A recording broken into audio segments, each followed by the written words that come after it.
Good afternoon. It is Wednesday afternoon here. We're celebrating across the nation today, Juneteenth, which is a celebration of the emancipation of slaves after the Civil War, which is celebrated nationwide now.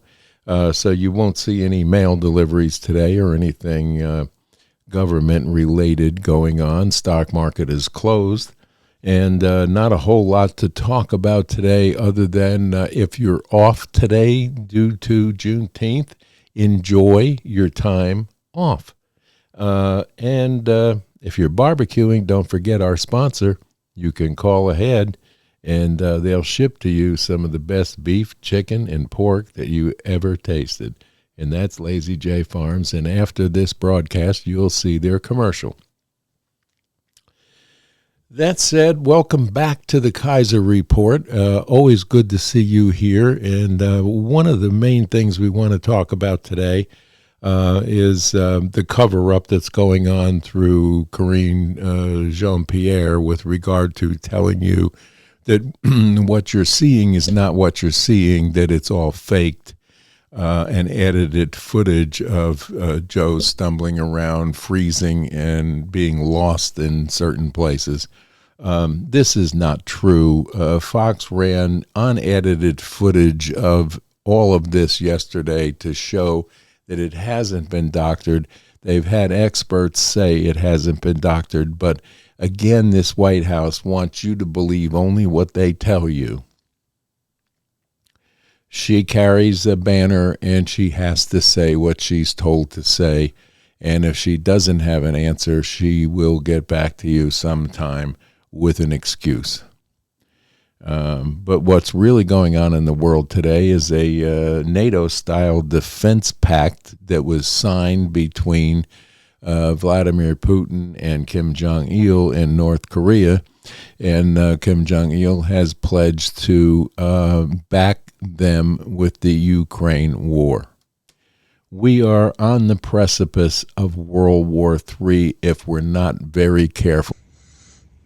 What the hell are you talking about? For how we handle ourselves through this maze of in network of wars that are going on that are not our wars and not places that we should be involved in, and certainly not sending troops. And the worriment of having enough troops that can go to battle and do any good, the fix is now in Congress to look at as far as the reinstitution of the draft.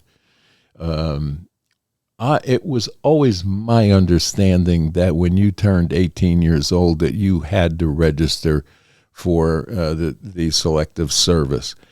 I don't know when that went away, that they have to bring that back, but we all should have done that. I know I did, and my children all registered at their age when they turned 18, except for the girls. But now they're going to probably put a proviso in there that it will be male and female because things and times have changed. What? Then that's perfectly okay. Nothing wrong with that. Will putting back a draft help this country right now through what we're going through? I don't believe that it's the answer for anything right now. We have a population of individuals that are out there. Maybe it's the result of too much soy in their diet or otherwise that are not capable of defending this country, capable of defending themselves or their neighborhoods. Let's face it, testosterone has been lowered over the last few generations in our male population. They'd rather sit at home on a couch playing video games than go out and learn martial arts or any of that other things that may help them through life to protect themselves, protect their family, and protect their country. But we'll see how that goes. I personally think that we're going to have a draft because no one is joining right now.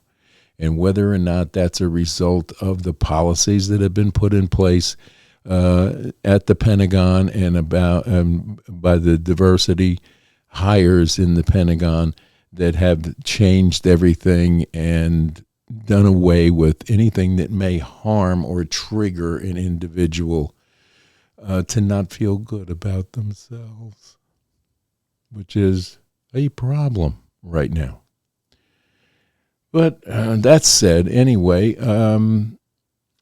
it's a great day here today. We got a lot of farm work done. I'm a little late getting to you today because I've been out on the tractor and doing some mowing and getting some fields ready before the rain comes on Monday. They're forecasting heavy rain. Speaking of heavy rain, the first hurricane has been named and is hitting in Texas and headed for the bulk of it is headed for Mexico, but Texas will be inundated with a lot of rain as a result of this hurricane.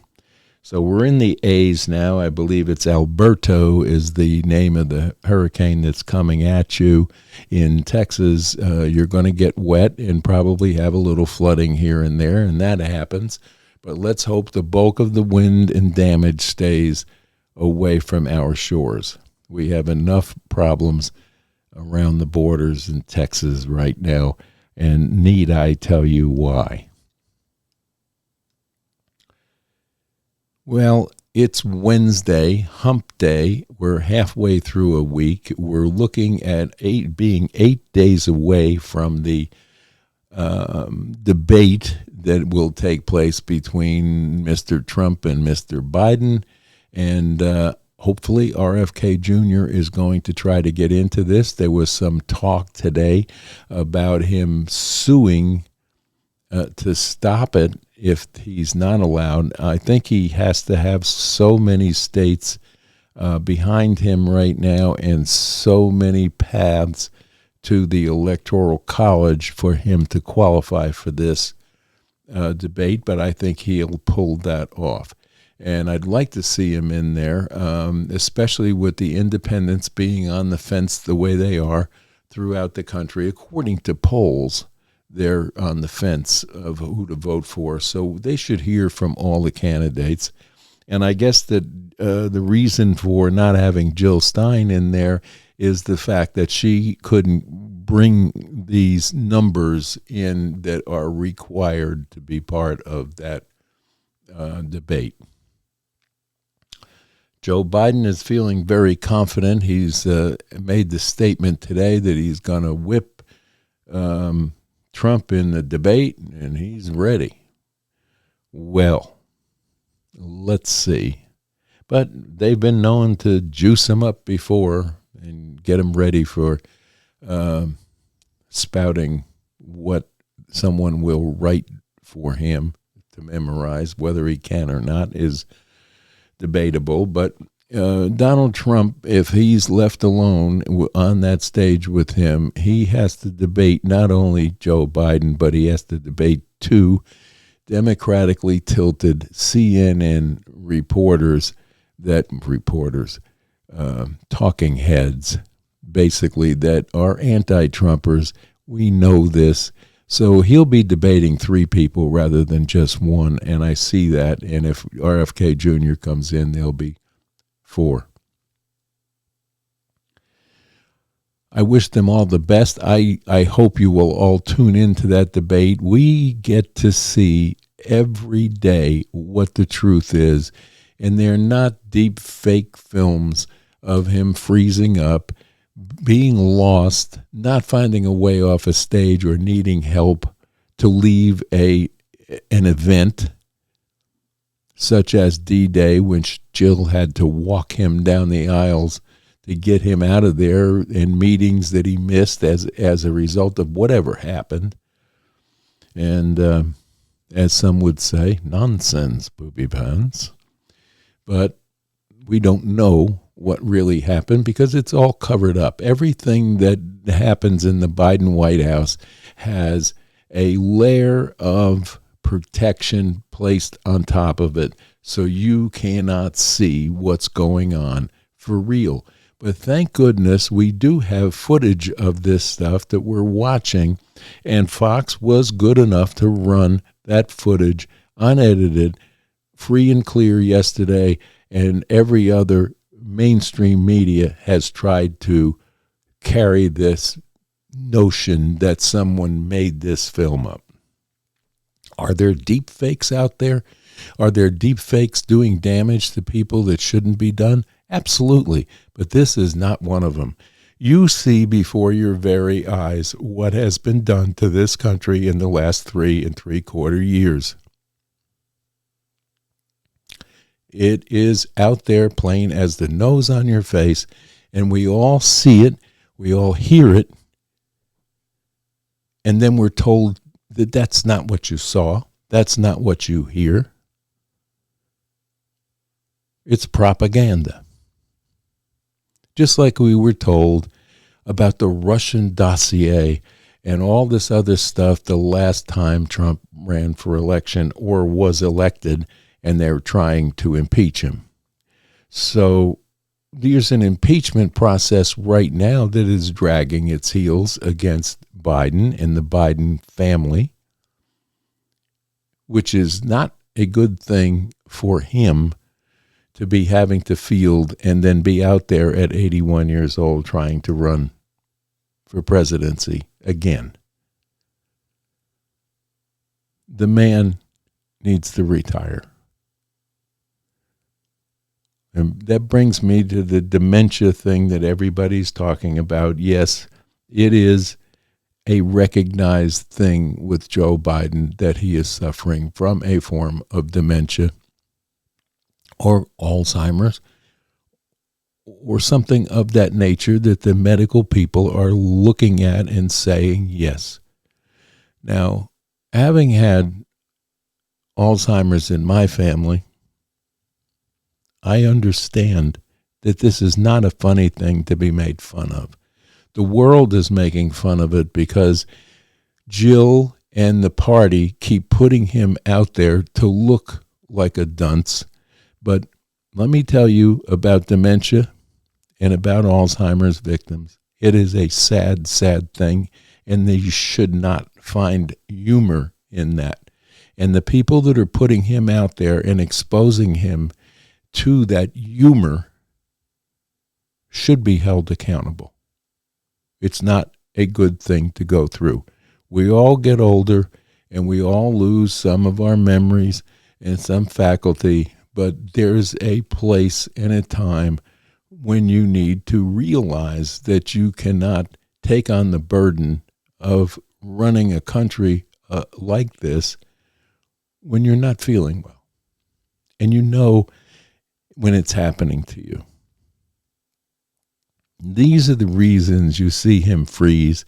These are the reasons that you see him forget names. It happens. And it's not fun to watch when you have a loved one going through this, and you should know better than to put them out there on parade for people to poke fun at. And I've been guilty of pointing that out, and I apologize to all that have had family suffer through these things. It's not funny. And what's really not funny is the people behind doing this to him are the people that are destroying our country at the same time. So we need to make some switches here. And we need to do that in November. We need to listen to the debate and draw your own conclusions. But you see these things every day that you turn on any media or go on to this platform or Rumble or Truth Social. Any of these platforms will show you the truth. We know the truth. And we're wising up across the country, man by man, woman by woman, teen by teen, are waking up. You have the X generation and all of these generations that are now being able to see more of what is really going on and making better decisions as a result of it. So let's hope and pray, as always, that we make the right decisions in November. Other than that, there's not a whole lot to tell you today, other than the Alberto storm is on its way, and Texas will be wet, and hopefully we'll get some of that rain later on next week. The fields are a little dry right now. It's good for cutting and getting up hay and things of that nature, but rain will be coming, without a doubt. But the tractor's running good. We got a lot cutting done today. And Boeing has got 2 astronauts in space, and the talk now is all they have to do is figure out how to bring them home. If you're riding on a Boeing product, just hope the door doesn't blow off, is all I have to say. But with that, we're going to tell you that it is a great day here in East Tennessee. We're going to try to get out this weekend and see something on Saturday or Sunday and get it out to you. There's quite a bit going on. I do want to get back to that Roan Mountain Bakery that has the pizzas and things of that nature over the weekend, so maybe we'll get you some film from that. And until tomorrow, Kaiser and I are going to say, take care. We love you here at the Kaiser Report, and if you have not subscribed, please do. We need your subscriptions to stay viable and bring you content. So that said, God bless you all, and we'll see you tomorrow morning. Bye-bye now. Don't forget to stay tuned for the commercial. Now a word from our sponsor, Lazy J Farms and Butcher Shop. Lazy J Farms has been raising the finest cattle and all-natural pork for 3 generations on the family farm in Fall Branch. Their blonde Aquitaine herd offers a leaner, healthier, and more tasteful beef. And the Butcher Shop is local, farm to table, and 100% authentic. This is the way your grandfather shot for me, with steaks cut to order, quality assured, and ready to ship to your door. Open Thursday through Saturday on Bloomingdale Road in Kingsport. Come see us.